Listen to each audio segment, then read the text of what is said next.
आराध्य देव के श्री चरणों में सत सत नमन। मैं अभिनंदन गादिया सूरत से जैन हिंदी ऑडियो बुक में आपका स्वागत करता हूं।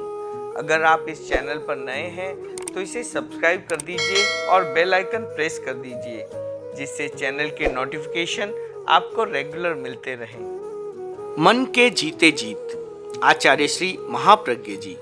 प्रकाशक आदर्श साहित्य विभाग, जैन विश्व भारती, लाडनू। मन को पटु बनाएं। हमारी चेतना के अनेक स्तर हैं। उनमें सबसे स्थूल स्तर है इंद्रिय, उससे सूक्ष्म है मन, उससे सूक्ष्म है बुद्धि और उससे सूक्ष्म है अध्यवसाय। इस प्रकार असंख्य स्तर हो सकते हैं। इतने स्तर हैं कि जिनका नामकरण भी नहीं किया जा सकता। चेतना के इन अनेक स्तरों में से हम गुजरते हैं और अनेक स्तरों में हम जीते हैं। इंद्रियां बहुत स्थूल हैं, इसलिए वे हमारे लिए स्पष्ट हैं।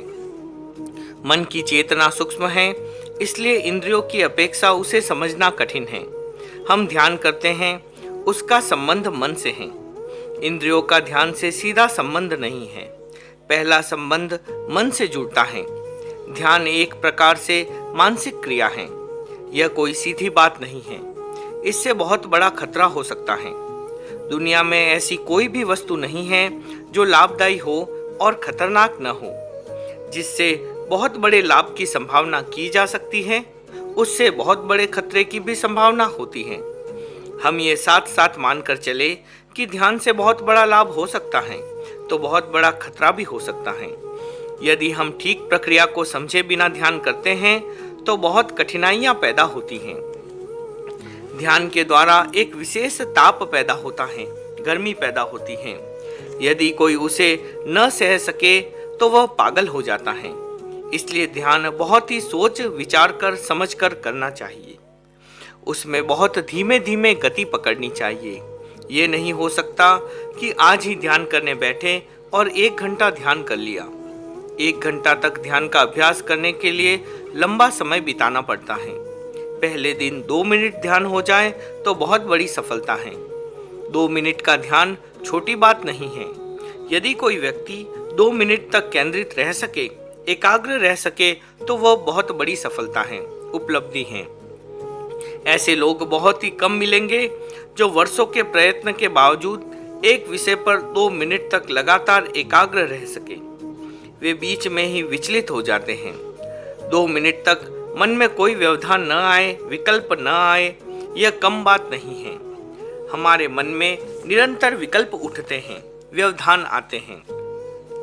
हम एक विचार को लेकर बैठते हैं, उस पर एकाग्र होने का प्रयत्न करते ही विभिन्न विकल्प और व्यवधान उत्पन्न हो जाते हैं। मन की चंचलता की स्थिति में इन व्यवधानों की कल्पना भी नहीं कर सकते। एकाग्र होते हैं तभी हमें पता लगता है कि विकल्पों का प्रवाह कितनी तेजी से बह रहा है और वह हमारी एकाग्रता में कितना व्यवधान उपस्थित कर रहा है। ध्यान बहुत खतरनाक है।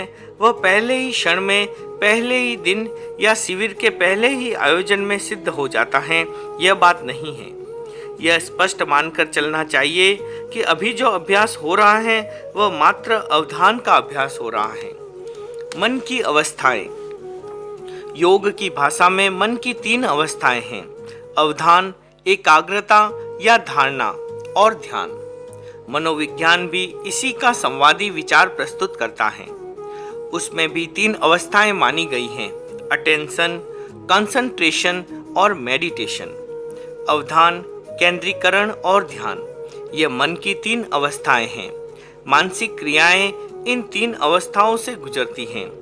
पहली अवस्था है अवधान, अटेंशन। यह मन की वह क्रिया है जहां हम मन को किसी वस्तु के प्रति व्यापृत करते हैं, लगाते हैं। जो मन घूमता रहता है उसे एक वस्तु के प्रति लगा देते हैं। वस्तु के प्रति मन को सचेत करना, चैतन्यवान बनाना, यह है अवधान की अवस्था। इसमें पदार्थ के साथ मन का संबंध जुड़ जाता है। यह है अवधान। हम कहते हैं कि सावधान हो जाओ, इसका मतलब है कि एक कार्य के प्रति दत्तचित्त हो जाओ, चित्त को उसमें लगा दो। अवधान जैसे बाह्य वस्तु के प्रति होता है, वैसे ही कभी कभी अपने मूल स्वरूप के प्रति भी होता है। जब मौलिक स्वरूप के प्रति अवधान होता है, उस स्थिति में ही प्रज्ञा का उदय होता है। फिर बाह्य के प्रति अवधान नहीं होता। मन का अवधान अपने प्रति हो जाता है। अपने प्रति मन का अवधान होना एक विशेष प्रकार की स्थिति है। इस स्थिति में ही आंतरिक चेतना प्रकट होती है। धारणा। मन की दूसरी अवस्था है कंसंट्रेशन। योग की भाषा में एकाग्रता या धारणा। यह अवधान से अगली अवस्था है, जिसमें हमने अवधान लगाया, मन का पदार्थ के साथ संबंध स्थापित किया, उसी में केंद्रित हो जाना। जो मन चारों ओर भटक रहा था, अनेक वस्तुओं पर जा रहा था, उसे सब वस्तुओं से हटाकर उसी वस्तु में केंद्रित कर देना कंसंट्रेशन है, एकाग्रता या धारणा है। यह मन की धारणावस्था है। ध्यान से पहले धारणा करनी होती है। शरीर के किसी भी हिस्से में या किसी वस्तु में मन को स्थापित कर लेना, मन को आरोपित कर लेना धारणा है।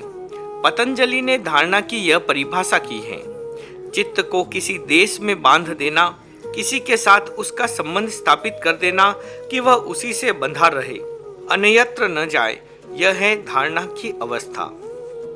ध्यान। मन की तीसरी अवस्था है मेडिटेशन, ध्यान। अवधान के बाद धारणा और धारणा के बाद ध्यान। केंद्रीकृत मन की जो सघन अवस्था है वह है ध्यान, जहाँ की मन स्थिर हो जाता है, जम जाता है, लंबे समय तक मन जम जाता है, वह है ध्यान अवस्था, वह है मेडिटेशन, ध्यान। हमने 3 अवस्थाओं पर विचार किया, ध्यान तीसरी अवस्था है। सबसे पहले अवधान का अभ्यास करना होगा। मन की वह स्थिति पैदा करनी होगी जो अवधान कर सके। मन बहुत ही गतिशील तत्व है। मन का काम ही है गति को बनाए रखना। वास्तव में यह उसका स्वभाव नहीं है। हम बिल्कुल विपरीत दिशा में जा रहे हैं। स्रोत के साथ चलना बहुत स्वाभाविक है। हर कोई स्रोत के साथ चल सकता है। नौका भी चलती है तो स्रोत के साथ चलती है। स्रोत के प्रतिकूल चलना बहुत ही कठिन काम है। जो स्रोत के प्रतिकूल चल सके वह साधक होता है। ध्यान प्रतिस्रोत का मार्ग। समूचा संसार स्रोत के पीछे चल रहा है। सारा समाज, सारी जनता स्रोत के पीछे चल रही है, प्रवाह के साथ साथ चल रही है। ऐसी स्थिति में प्रतिस्रोत में चलना बहुत कठिन काम है। बहुत महत्व की बात आगे कही गई है। अनुस्रोत अर्थात स्रोत के पीछे चलना, इसी का नाम है संसार। स्रोत के पीछे चलना यही है चंचलता। स्रोत के साथ चलना यही है अशांति। स्रोत के साथ चलना यही है दुख। स्रोत के प्रतिकूल चलना यही है शांति, यही है स्थिरता, यही है उतारो पार पा जाना। जो स्रोत के प्रतिकूल चलने की क्षमता रखता है वह सचमुच पार पा जाता है, पार चला जाता है। ध्यान की क्रिया प्रतिस्रोत की क्रिया है, स्रोत के प्रतिकूल चलने की क्रिया है। जो मन चंचल है, गतिशील है, उसे केंद्रित करना, अवहित करना या स्थिर करना, यह सारी विपरीत क्रिया है। यानी जो मन का स्वभाव नहीं है, उस स्वभाव में मन को ले जाना और स्थापित कर देना। इससे समझा जा सकता है कि ध्यान कितनी कठोर क्रिया है। इसे बहुत सीधा और बहुत सरल न समझे। ध्यान की जो एक विभीषिका है उसे मैंने प्रस्तुत किया है। संभव है कुछ लोग इससे डर भी जाए। वे ऐसा सोचे कि इतनी कठोर साधना है ध्यान की, हम उसे करने क्यों बैठे।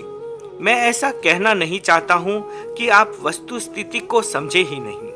आपके मन में भय पैदा हो जाएगा, इसलिए मैं सत्य को छिपा दूं, यह मुझे मान्य नहीं है। इस भ्रांति को मैं पसंद नहीं करता। मैं नहीं चाहता कि आप भ्रांति में रहें। जो ऐसा है उसे वैसा ही समझना होगा। ध्यान की साधना सचमुच कठिन है।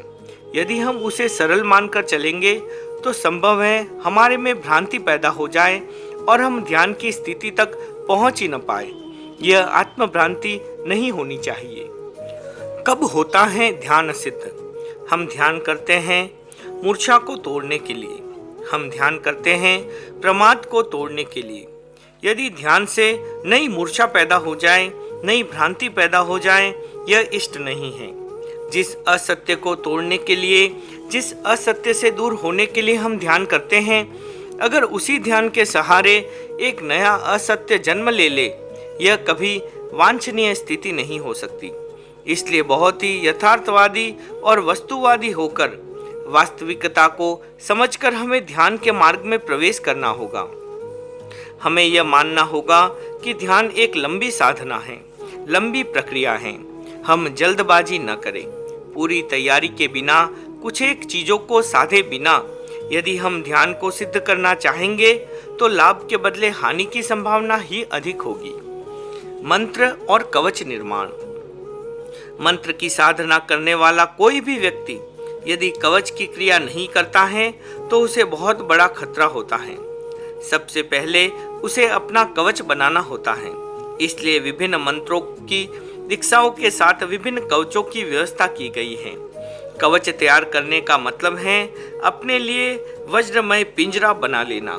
कवच बना लेने के बाद कोई भी बाहरी शक्ति उसे आघात नहीं पहुंचा सकती।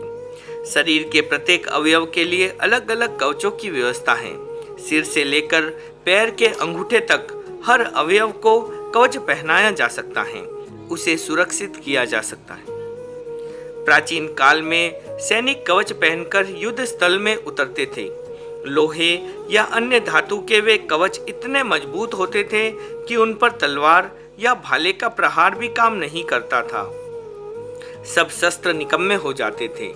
कवच पहनने के बाद योद्धा सुरक्षित हो जाते थे।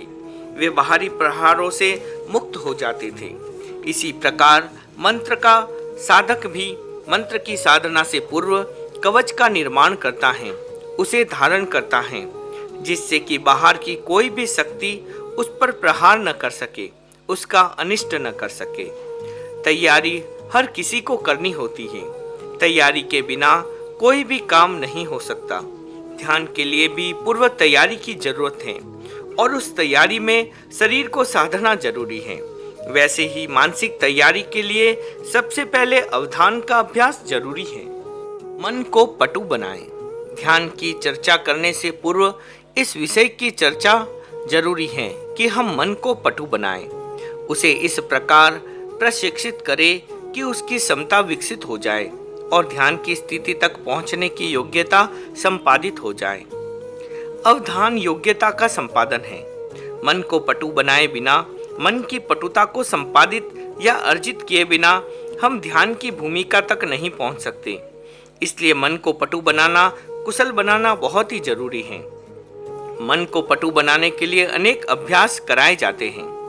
आसनों का अभ्यास इसलिए कराया जाता है कि शरीर पटु बन जाए, उसमें पटुता आ जाए, उसमें इतना लचीलापन आ जाए कि हम उसे जैसा चाहें वैसा मोड़ सके। आसनों के द्वारा हमारी रीढ़ की हड्डी में इतना लचीलापन आ जाता है कि हम चाहे जैसे शरीर को मोड़ सकते हैं। जिसकी रीढ़ की हड्डी लचीली नहीं होती वह शरीर को मोड़ नहीं सकता, शरीर में अकड़ रहती है। जैसे शारीरिक साधना के लिए रीढ़ की हड्डी को लचीली करने के लिए आसन जरूरी हैं, वैसे ही मानसिक साधना के लिए अवधान के विविध प्रयोग करना भी जरूरी है। मन के प्रशिक्षण का कर्म। मन का संबंध है बाह्य विषय के साथ। मन को हम शिक्षित करें, उसके प्रशिक्षण का भी एक क्रम है। नंदी सूत्र में वह कर्म बहुत ही सुंदर ढंग से प्रतिपादित है। पहला क्रम युगल है, अल्पग्राही, बहुग्राही। ये दो चरण हैं। मन को हम एक कार्य में लगाएं जिससे कि वह एक बिंदु को पकड़ सके, थोड़े को पकड़ सके या थोड़े काल तक किसी वस्तु को पकड़ सके। यह है अल्पग्राही। बहुग्राही अर्थात बहुत को पकड़ना, बड़ी चीज को पकड़ना, लंबे काल तक पकड़े रहना। हम प्रेक्षा करते हैं, शरीर की प्रेक्षा करते हैं, श्वास की प्रेक्षा करते हैं।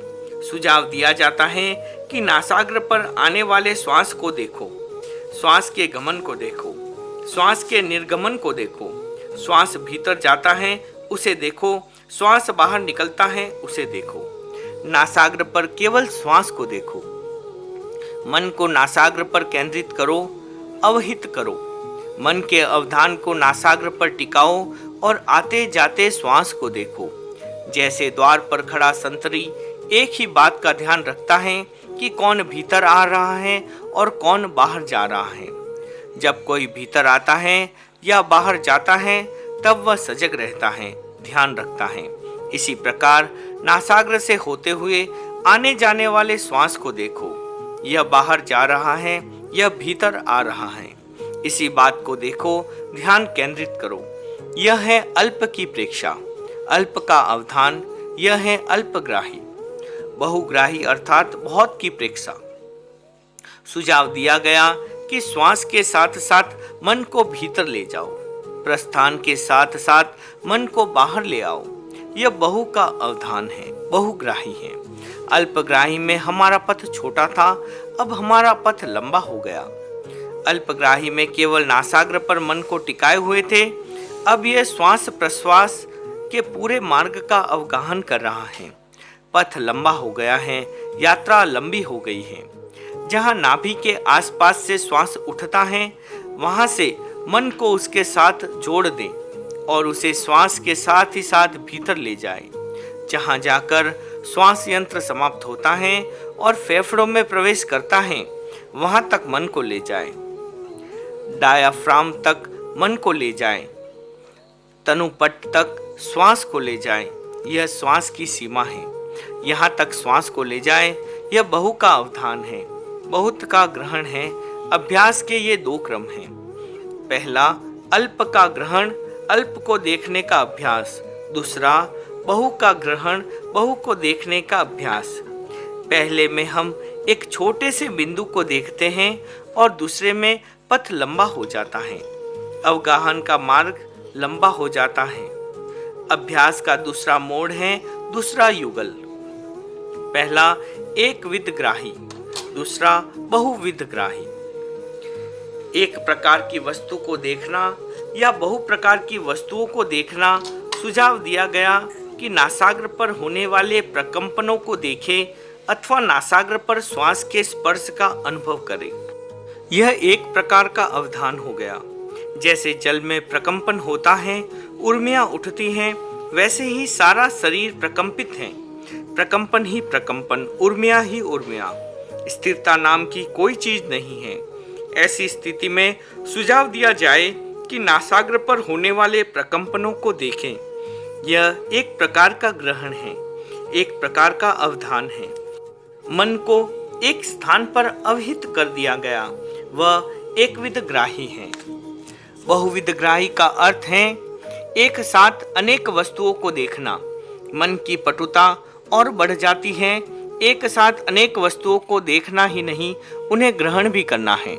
ध्वनि की पटुता, जो अवधान करते हैं वे मन की पटुता का प्रशिक्षण लेते हैं। उनका अभ्यास इतना तीव्र हो जाता है, उनकी पटुता इतनी विकसित हो जाती है कि वे एक साथ अनेक वस्तुओं को पकड़ लेते हैं। कई अवधानकार अनेक ध्वनियों में सूक्ष्म अंतर को पहचान लेते हैं। वे अपने श्रोतेंद्रिय की पटुता को इतना विकसित कर लेते हैं कि ध्वनि का सूक्ष्म अंतर भी उन्हें ज्ञात हो जाता है। अवधान मन का प्रशिक्षण। हमारे संघ के कुछ अवधानकार सप्त संघान नामक अवधान करते हैं। यह एक साथ अनेक विषयों को ग्रहण करने की क्षमता का द्योतक है। एक आदमी एक बात कह रहा है, दूसरा आदमी उसी क्षण दूसरी बात कह रहा है। अवधानकार के पीछे की ओर दोनों हाथ में विभिन्न वस्तुओं का स्पर्श कराया जा रहा है। सामने खड़े तीन व्यक्ति तीन भिन्न भिन्न वस्तुएं दिखा रहे हैं। ये सातों व्यक्ति 7 प्रकार की भिन्न भिन्न क्रियाएं करते हैं। यह सारा एक ही क्षण में होता है। अवधानकार उन 7 क्रियाओं को एक ही क्षण में ग्रहण कर लेता है। इस प्रकार भिन्न भिन्न इंद्रियों के बहुविध काम एक साथ पकड़ लेना और उन्हें यथावत बता देना बहुविध ग्राही का एक उदाहरण है। अवधान की इस कुशलता से, पटुता के इस अभ्यास से एक साथ अनेक वस्तुओं को पकड़ने की क्षमता आ जाती है। 4 विकल्प हो गए: अल्प का ग्रहण, बहु का ग्रहण, एक विध का ग्रहण, बहुविध का ग्रहण। यह मानसिक प्रशिक्षण का कर्म है जिसके द्वारा मन को प्रशिक्षित किया जाता है। आप कल्पना करें कि मन की शक्ति कितनी प्रबल है। आप इसे जादू या आश्चर्य न माने। मन की यह प्रबल शक्ति सब में है, आप में है, हम में है, प्रत्येक व्यक्ति का मन उस सारी शक्ति को संजोए हुए हैं, समेटे हुए हैं। अंतर केवल इतना सा है कि कुछ व्यक्तियों ने अभ्यास किया, मन को पटुता दी, उसे विकसित कर दिया। कुछ व्यक्तियों ने प्रयत्न नहीं किया, उनका मन विकसित नहीं हुआ। अंतर है प्रयत्न का, अंतर है अभ्यास का। हम भी प्रयत्न करें तो उस पटुता को प्राप्त कर सकते हैं, जहां बहुविध ग्रहण हमारे लिए सहज बन जाता है। हमारे अनेक साधु साध्वियां अवधान का प्रयोग करते हैं। लोगों को बहुत आश्चर्य लगता है। वे मानते हैं कि चमत्कार है, देवी शक्ति का निदर्शन है। यह कोई चमत्कार नहीं, कोई देवी शक्ति नहीं, कोई देवी विद्या नहीं, कोई बाहर की शक्ति नहीं, केवल मन का प्रशिक्षण है, मन की शक्ति है। इसी के आधार पर हमें ये सारा चमत्कार सा लगता अवश्य है, पर है मन की पटुता, इसके अतिरिक्त कुछ नहीं है। तीसरा चरण है शिपग्राही, चीरग्राही। यह एक युगल है। मन को ऐसा अभ्यास दिया जाता है कि वह बाह्य पदार्थ को तत्काल ग्रहण करे, यानी एक दृष्टि डाली और सब कुछ ग्रहण कर लिया, तत्काल ग्रहण कर लिया। कमरे को क्षण भर के लिए देखा, आंखें मूंद ली, सब कुछ बता देगा। यह भीत सफेद रंग की है, सामने काले रंग का बोर्ड है, इतने पट्ट लगे हुए हैं, पट्ट पर लाल अक्षर भी हैं, काले अक्षर भी हैं, नीले अक्षर भी हैं, इतने दरवाजे हैं, इतनी खिड़कियां हैं, पूरा का पूरा ब्यौरा बता देता है। यह है शीप ग्रहण, तत्काल ग्रहण कर लेना, एक ही दृष्टि में सारा पकड़ लेना। मन की क्षमता। हम मन की क्षमताओं से परिचित नहीं हैं, उसमें क्षमता बहुत है, हम बहुत कम जानते हैं। थोड़ा बहुत जानते हैं, उसमें भी आश्चर्य होता है। यदि हम पूरी क्षमता को जान जाएं, विकसित कर लें, तो न मालूम क्या से क्या हो जाए। आज मन की कुछ एक क्षमताओं को विकसित कर मनुष्य भगवान बन जाते हैं। दुनिया उन्हें भगवान मान लेती है। अच्छा है, भगवान बनना कोई बुरी बात नहीं है। अपने अंदर में बैठे हुए अपने भगवान को प्रकट करना बहुत अच्छी बात है, परंतु दुनिया जल्दी भगवान मान लेती है। मन का थोड़ा सा कार्य सामने आता है, दुनिया भगवान मान लेती है। पूरी क्षमता को हम जान ले, उसे साध ले, उसे अभिव्यक्त कर ले, तब तो न जाने कितने भगवान बन जाए। एक विकल्प है चीरग्राही। यह वह क्षमता है जो तत्काल तो नहीं पकड़ पाती, किंतु धीमे धीमे लंबे समय से पकड़ती है। चौथा चरण है अनिसूत्रग्राही, निसूत्रग्राही। यह एक युगल है। यह विचित्र क्षमता है। यह मन का ऐसा अभ्यास है, ऐसा अवधान है, जिसकी हम कल्पना ही नहीं कर सकते। मैं इस विषय को एक कहानी से स्पष्ट करूं। एक बहुत बड़ा चित्रकार राजा की सभा में आया। संयोगवश उसने रानी के पैर का एक अंगूठा देख लिया। प्राचीन काल में रानियां असूर्यपश्या राजदारा होती थी। राजदाराओं को सूर्य भी नहीं देख पाता था। आज का समय नहीं था, आज तो सब कुछ अनावृत है।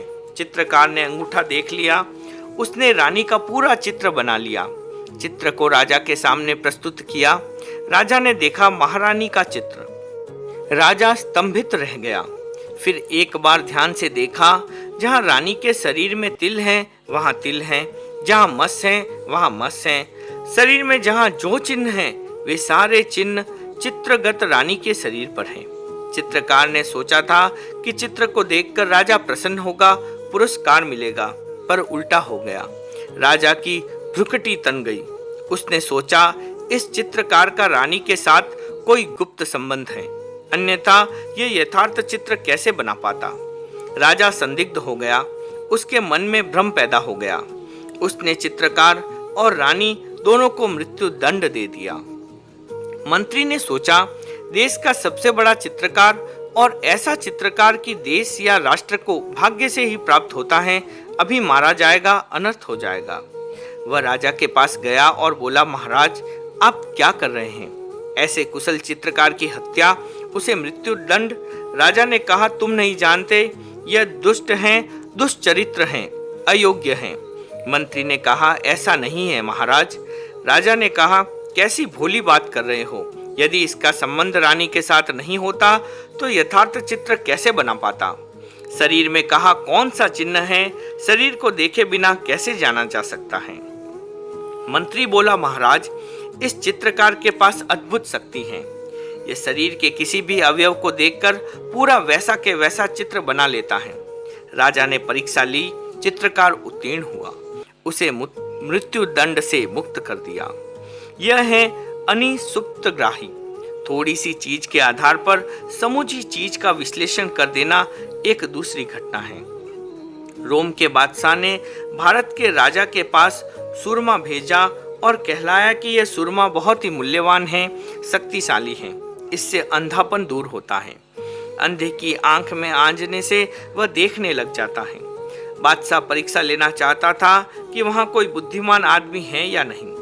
यदि बुद्धिमान नहीं है तो उस देश को सरलता से जीता जा सकता है। दूत सुरमा लेकर भारत आया, राजा के पास पहुंचा, बादशाह को सारी बात सुनाई। राजा ने सोचा, सुरमा थोड़ा है, किस किस को दूं? नगर में अंधे बहुत हैं। इतना सा सुरमा है कि वह केवल 2 आंखों को रोशनी दे सकता है, ज्योति दे सकता है। उसे अपने बूढ़े प्रधानमंत्री की स्मृति हो आई। वह बहुत बुद्धिमान और दीर्घदर्शी था। वह अंधा हो गया था, अतः राज्य कार्य से निवृत्त होकर घर पर ही समय बिता रहा था। राजा ने उसे बुलावा भेजा। प्रधानमंत्री आया। राजा ने कहा, यह लो सुरमा, आंखों में आंजो, दिखने लगेगा। सुरमा इतना ही है कि 2 आंखों में आंजा जाए, ध्यान रखना। प्रधानमंत्री ने सुरमा की डिबिया हाथ में ली, एक सलाका सुरमा से भरी और एक आंख आंज ली। कुछ ही क्षणों में आंख में ज्योति आ गई, एक आंख से दिखने लगा। उसने दूसरी सलाका भरी और उसे आंख में आंजने के बजाय जीभ पर रख ली। राजा ने कहा, अरे यह क्या किया? तुम काने रह जाओगे, एक आंख वाले हो जाओगे, लोग तुमको काना कहेंगे, अंधे नहीं तो काने हो जाओगे। प्रधानमंत्री ने कहा, राजन, काना नहीं रहूंगा, मैं स्वयं सूझता होकर हजारों अंधों को आंखें दूंगा, दृष्टि दूंगा। प्रधानमंत्री ने जीभ पर लगाए गए सुरमे का विश्लेषण किया, सारी चीजें जान ली और राजा के देखते देखते सारा फॉर्मूला लिखकर राजा को दे दिया। राजा ने देखा। प्रधानमंत्री ने कहा, राजन, सुरमे का सारा योग ज्ञात हो गया है। अब मैं यही सुरमा बनाकर हजारों अंधों को आंख वाला बना दूंगा। यदि मैं दूसरी सलाका को अपनी दूसरी आंख में लगाता तो मेरी दोनों आंखें देखने लग जाती, पर मैं ही केवल उससे लाभान्वित होता। अब मैं स्वयं अपनी एक आंख के साथ हजारों लाखों आंखों को ज्योति दे सकूंगा। मंत्री घर गया, सुरमा बनाया और रोम से आए हुए दूत को एक डिबिया देते हुए कहा, जाओ अपने बादशाह से कह देना कि ऐसा सुरमा जितना चाहे यहाँ से मंगा ले। दूत रोम पहुंचा, बादशाह को सारी बात बताई। बादशाह ने सोचा, जहाँ ऐसे बुद्धिमान आदमी बसते हैं उस देश पर आक्रमण करना पराजित होना है। यह भी अनिसूक्त ग्रहण उदाहरण है। यह एक प्रकार की अद्भुत शक्ति है। यह कल्पित बातें नहीं हैं, केवल कल्पनाएं नहीं हैं, ये सारी मन की क्षमताएं हैं। मैंने मन के अवधान के कुछ एक प्रयोग, उसके प्रशिक्षण के कुछ एक प्रयोग प्रस्तुत किए। उनके आधार पर हम समझ सकते हैं कि मन की क्षमता को अभ्यास के द्वारा, साधना के द्वारा विकसित किया जा सकता है। मन को पटु बनाया जा सकता है। यह सारा अवधान का विवरण है, ध्यान का विवरण नहीं है। अवधान के द्वारा ही जब मन इतना पटु बन जाता है, तब ध्यान के द्वारा उसकी क्षमता को कितना विकसित किया जा सकता है, यह स्वयं गम्य है। आप इसकी कल्पना कर सकते हैं, मुझे बताने की आवश्यकता ही नहीं है। अतः हम सबसे पहले अवधान का ध्यान करें। मन को कहाँ नियोजित करना है, कैसे नियोजित करना है, इस बात को ठीक से समझ लें, जिससे कि हमारी चेतना में ध्यान करने की योग्यता, क्षमता पैदा हो सके। अवधान के बाद मन की धारणा की बात समझे। यह दोनों बातें जब ठीक समझ में आएगी, तब तीसरे चरण में हमारी चेतना में ध्यान करने की क्षमता जागृत होगी। ओम अरहम।